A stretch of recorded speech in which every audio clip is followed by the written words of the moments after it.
Hello everybody, my name is Noah and I'm here to help you with your English. One of the questions I get asked a lot is how to use to and for in a sentence. Let me show you how.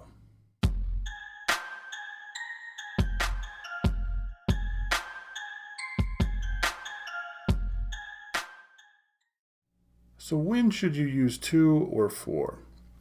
These can be used in the present, past, or future tenses. It does not matter.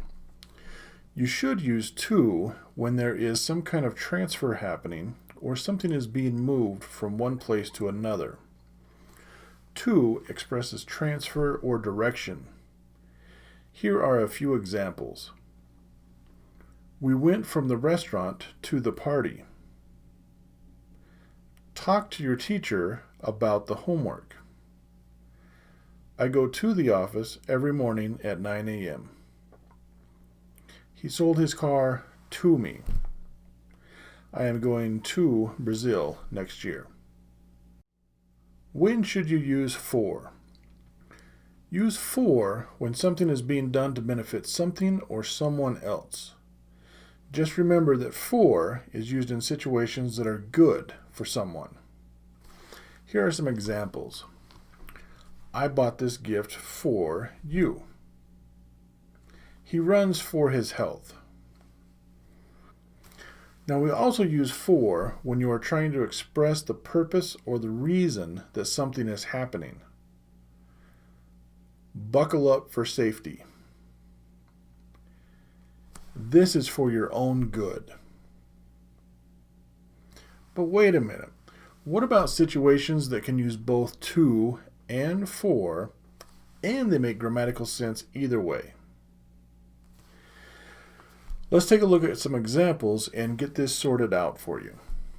Okay, let's do some comparisons of both to and for. Example 1. My friend brought lunch to me. That means that my friend physically carried the lunch and delivered it to me. My friend brought lunch for me. My friend paid for my lunch because he wanted to do something nice for me. Let's look at another example. I made a quick phone call to my mom.